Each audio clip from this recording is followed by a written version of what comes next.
பழனிசாமியோட அறிக்கை பார்த்தா பாஜகவோட அறிக்கைகள் மாதிரி தான் இருக்கும். அவருடைய வாய்ஸே பாஜகவின் டப்பிங் வாய்ஸ் தான். நாம கள்ள கூட்டணி சொல்றத நிரூபிக்கிறார் பழனிசாமி. அவ்வளவுதான். முதலமைச்சருக்கு தான் இன்னைக்கு டப்பிங் தேவைப்படுது, அவருக்கு டப்பிங் தேவைப்படுது. அவருடைய குரலாக யாரோ சொன்னது போல அறிவாலயத்திலிருந்து பல பேர் பேசிக்கிட்டு இருக்கிறாங்க. அடிச்சிருவேன், மிதிச்சிருவேன், அப்படி பண்ணுவேன், இப்படி பண்ணுவேன். கதை, திரைக்கதை, வசனம் எல்லாம் ஒரு பையனுக்கு தேவைப்படுகிறது. உதயநிதி ஸ்டாலினுக்கு டப்பிங் பண்றதுக்கு சந்தானன் தேவைப்படுறாரு. முதலமைச்சருக்கு டப்பிங் பண்றதுக்கு பல அமைச்சர்கள் அதிமுகலேருந்து இம்போர்ட்டட். அவங்ககிட்ட அமைச்சர்களே இல்லை, எல்லாம் இம்போர்ட்.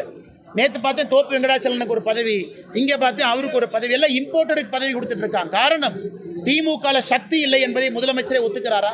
35 அமைச்சர்கள் 13 பேர் அதிமுகலேருந்து வந்திருக்காங்க. ஆனால் டப்பிங் எங்களுக்கு தேவைப்படல. அதிமுகவிலிருந்து திமுகவுக்கு வந்தவர்கள் தான் முதலமைச்சருக்கு டப்பிங் பண்ணிட்டு இருக்காங்க. எங்களுக்கு தேவையில்லைங்க.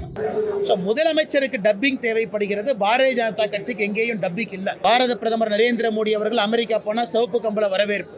பிளேயர் ஹவுஸ்ல தங்குறார், ஒயிட் ஹவுஸை ஒட்டி. அந்த ட்ரம்ப் சொல்றாரு, என்னை விட மிகச்சிறந்த ஒரு ட்ரேட் நெகோசியேட்டர் மோடி. பிரான்ஸ் சிவப்பு கம்பள வரவேற்பு. Couture AI summit. இதெல்லாம் முதலமைச்சர் கொஞ்சம் டிவி ஆன் பண்ணி ஸ்டாலின் ஐயா கொஞ்சம் வால்யூம் வச்சு பார்க்கணும்.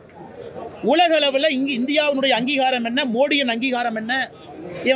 இன்னைக்கு முதலமைச்சர் சொல்றாரு, 27 ஆண்டுகள் கழித்து டெல்லியில் பாரதிய ஜனதா கட்சி ஆட்சிக்கு வந்திருக்கு. அதுக்கு என்ன காரணம் சொல்லுவாரு? லோக்சபா தேர்தலில் பாரதிய ஜனதா கட்சி வலிமை அடைந்து விட்டது முதலமைச்சர் பேசினார்.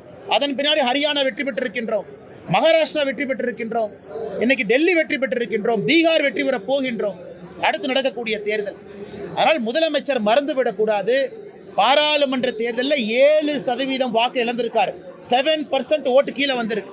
2019, 24, 26 போகும்பொழுது 20% ஓட்டு கீழே வந்திருக்கும்.